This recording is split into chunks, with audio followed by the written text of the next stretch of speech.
اعوذ باللہ السمیع العلیم من الشیطان اللعین الرجیم بسم اللہ الرحمن الرحیم۔ ناظرین کرام، السلام علیکم ورحمۃ اللہ وبرکاتہ۔ مسائل زندگی میں آپ کا استقبال ہے۔ آج ہمارے اسٹوڈیو میں مہمان حجت الاسلام جناب مولانا جوہر عباس صاحب قبلہ، ہم ان کا استقبال کرتے ہیں۔ لیکن اس سے قبل کہ آج کا یہ ہمارا پروگرام شروع ہو، میں آپ تمام کی خدمت میں اپنی جانب سے، تمام اراکین چینل ون کی جانب سے، آغا کی خدمت میں، تمام مراجع کرام، تمام علماء حق اور خصوصاً اپنے زمانے کے امام حضرت ولی عصر اجل اللہ تعالیٰ فرجہ شریف کی خدمت میں، اپنے چھٹے امام صادق آل محمد امام جعفر صادق علیہ الصلاۃ والسلام کی شب شہادت کی تعزیت پیش کرتا ہوں۔ اور اس سے قبل کے سوالات اور جوابات کا سلسلہ شروع ہو، میں آغا کا استقبال کرتے ہوئے ان سے بھی درخواست کروں گا مختصراً حضرت ابا عبداللہ جعفر ابن محمد علیہ الصلاۃ والسلام کے سلسلے میں کچھ ارشاد فرمائیں۔ آغا السلام علیکم ورحمۃ اللہ وبرکاتہ۔ وعلیکم السلام ورحمۃ اللہ وبرکاتہ۔ آپ کی خدمت میں ایک بار پھر تعزیت پیش کرتا ہوں اپنے چھٹے سرکار کی، اور اس امید کے ساتھ کہ مختصراً آپ ان کی سلسلے میں کچھ ارشاد فرمائیں۔ اعظم اللہ اجورنا واجورکم، بسم اللہ الرحمن الرحیم، نحمد و نصلی علی نبی الکریم وآلہ الطیبین الطاہرین ولعنۃ اللہ علی اعدائہم اجمعین۔ دیکھیں، چھٹے امام علیہ الصلوۃ والسلام کی مناسبت سے ظاہر ہے کہ یہ موقع نہیں ہے کہ کوئی طولانی گفتگو کی جائے۔ مختصراً اگر آپ امام کی زندگی پر غور فرمائیں تو ائمہ طاہرین کی مکمل تاریخ کو اگر آپ ملاحظہ فرمائیں تو جو ایک تبدیلی نظر آتی ہے، اور اس تبدیلی کا اندازہ آپ احادیث سے کر سکتے ہیں۔ احادیث میں ائمہ طاہرین میں امام جعفر صادق علیہ الصلوۃ والسلام تک مفاہیم بالکل ایسے ہیں کہ جیسے صرف مسلمانوں سے خطاب کیا جا رہا ہے، مثلا صلہ رحم ہے، یا پڑوسیوں کے حقوق ہیں، یا ادائے واجبات ہے، یا مستحبات پہ تاکید ہے۔ لیکن دنیاوی لوگوں سے، یا خصوصاً جو غیر عرب لوگ تھے یا غیر مسلمان لوگ تھے، ان کے مقابلے میں اگر اسلام نے اپنا پیغام پہنچایا تو اس کا اکلوتا ذریعہ امام جعفر صادق علیہ السلام، کیونکہ مسلمانوں کا آپ کے پہلے یورپین سے، یا اس زمانے میں یورپین تو نہیں تھے لیکن رومن بہرحال تھے، ان سے کوئی انٹریکشن مسلمانوں کا نہیں تھا۔ ڈائریکٹلی اگر کسی نے ان کے سامنے اسلام کا پرچم بلند کیا، مسلمانوں میں تو کوئی مسئلہ نہیں تھا، لوگ ایک دوسرے کے سامنے سبقت اور برتری کا کھیل کھیلتے رہتے تھے، لیکن اگر کسی نے پڑھے لکھے ایرانیوں اور رومنز کے سامنے اپنی اسلام کی علمی وراثت کو پیش کیا ہے تو اس کا پہلا نقطہ چھٹے امام کا وہ مدرسہ ہے کہ جس میں تقریباً 4000 افراد پڑھا کرتے تھے۔ اور پھر ائمہ طاہرین میں سے اگر کسی کے شاگردوں نے، ظاہر ہے میں نے عرض کیا کہ وہ موقع نہیں تھا، دوسری باہری دنیا سے ائمہ طاہرین کا کوئی سابقہ نہیں تھا، لیکن اگر آج کے زمانے میں ہم دوسری دنیا سے خصوصاً مسلمان ان کی نگاہوں میں آنکھوں میں آنکھیں ڈال کر بات کر سکتے ہیں، تو اس کا پہلا مرحلہ چھٹے امام نے شروع کی تھی، جو سب سے بڑی چیز ہے چھٹے امام کی زندگی میں۔ دوسری چیز کہ آپ کی زندگی میں حکومت اسلامی بنی امیہ سے بنی عباس کی طرف شفٹ ہو رہی تھی، اور خصوصاً آپ غور فرمائیں ذرا کہ معمولاً اگر ایک بادشاہ ہے، چاہے وہ ظالم ہے چاہے وہ عادل ہے، اس کے تحت رہنا اتنا مشکل نہیں ہے پولیٹیکل سینس میں، لیکن جب حکومت شفٹ ہو رہی ہو ایک سے دوسری کی طرف تو یقین نہیں ہوتا ہے، معلوم نہیں ہوتا کہ کون کس طرف جائے گا یا اونٹ کس طرف کروٹ بیٹھے گا۔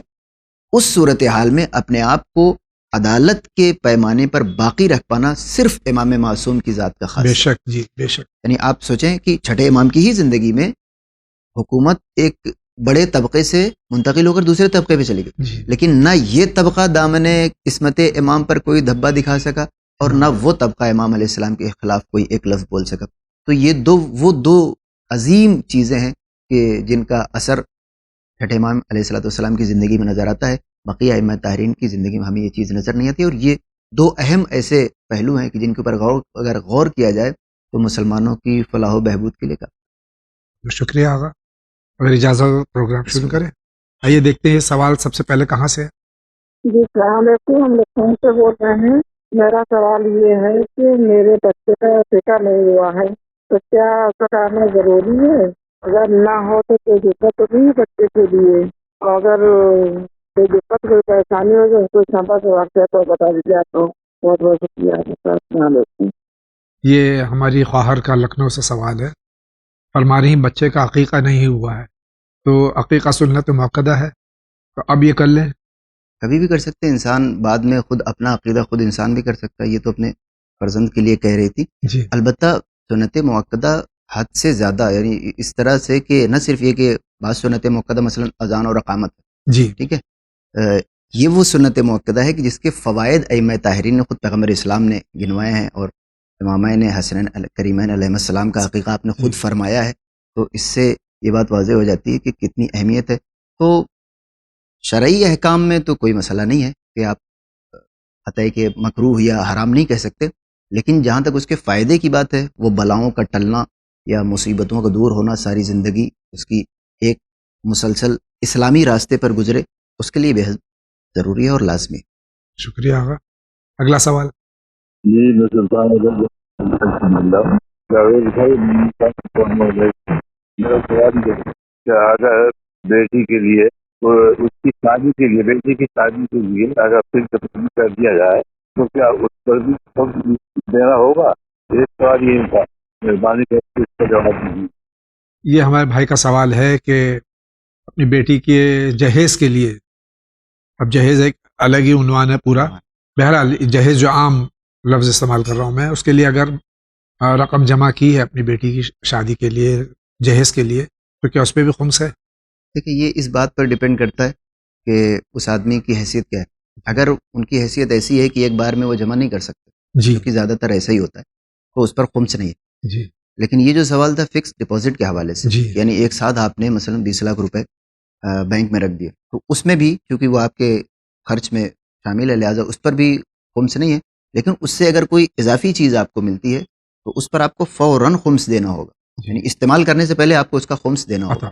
نہ یہ کہ آپ حتیٰ کہ آپ خمس کی تاریخ کا بھی انتظار نہیں کر سکتے، جی کیونکہ وہ آپ کے اس کیا کہتے ہیں ذمہ داری سے اوپر کی چیز ہے، لہٰذا اس پر خمس ہے. لیکن وہ جو اصل رقم ہے کہ جس کو آپ ایک بار میں مثلا 20 سال کے بعد اکٹھا نہیں کر پائیں گے، تو یہ آپ کے خرچے میں تقسیم ہو جائے گا اور اس پر خمس نہیں. شکریہ آقا. اگلا سوال. السلام علیکم. اب میرا یہ سوال ہے خون اور زکوٰۃ میں کیا فرق ہے؟ یہ ہمارے ہر گھر میں توضیع مسائل کا ہونا بہت ضروری ہے، اور ہر زبان میں تقریباً جو ہندوستان میں بولی جاتی ہیں عام طور سے مومنین میں یہ کتاب دستیاب ہے. بہرحال خمس اور زکوٰۃ میں فرق کیا ہے؟ خمس اور زکوٰۃ میں بہت بنیادی سے سوال ہے. ایک فرق تو حالانکہ دونوں مالیات سے تعلق رکھتے ہیں، دو طریقے کا ٹیکس ایک طرح سے جو اسلام نے آپ کے اوپر رکھا ہے. فرق یہ ہے کہ ایک میں آپ خود خرچ کر سکتے ہیں، یعنی زکوٰۃ عوام الناس کی فلاح و بہبود سے تعلق رکھتے ہیں، لیکن خمس میں آپ کو امام کے نمائندے یا امام کے ذریعے چاہے بالخصوص معین کیا جائے یا بالعموم معین کیا جائے، لیکن وہ جب تک وہ آپ کو اجازت نہ دے دے یا کوئی ایسا انسان ہو جس کو انہوں نے اجازت دے رکھی ہو تو آپ اس کو خرچ کر سکتے. تو ایک تو یہ فرق ہو گیا. دوسرا فرق یہ کہ خمس یعنی آپ کو 20%، یعنی پانچواں حصہ 20% ہوتا ہے، اور وہ بچت پہ ہے، وہ بھی سیونگز پر ہے. جی. اور زکوٰۃ آپ کو 2.5% یعنی 40واں حصہ آپ کو دینا ہوگا. جی تو ایک اس کے اماؤنٹ کے لحاظ سے بھی فرق ہے. اور اب اس کا نصاب جو ہے یعنی کن کن چیزوں پر واجب ہوتا ہے. زکوٰۃ 9 چیزوں پر ہے اور خمس آپ کی 7 چیزوں پر. البتہ احتیاطاً تجارتی فائدے کو بھی زکوٰۃ میں ایڈ کر دیا جاتا ہے، تو آپ اس کو 10 شمار کر لیں. اس کے علاوہ کوئی خاص فرق نہیں ہے، صرف یہی دو بڑے اہم فرق ہیں کہ ایک میں آپ خرچ خود سے کر سکتے ہیں، دوسرے میں آپ کو اجازت کی ضرورت ہے نائب امام کی. اور دوسرا فرق یہ ہے کہ اماؤنٹ میں بہت زیادہ فرق، 5واں حصہ خمس میں ہے اور 2.5% یعنی 40واں حصہ آپ کے آمدنی پہ. آمدنی پہ. شکریہ. اگلا سوال. السلام علیکم، میرا نام زین ہے اور میں ممبئی سے ہوں. میرا یہ سوال ہے کہ کیا ہم روزے کی حالت میں انجیکشن لگوا سکتے ہیں؟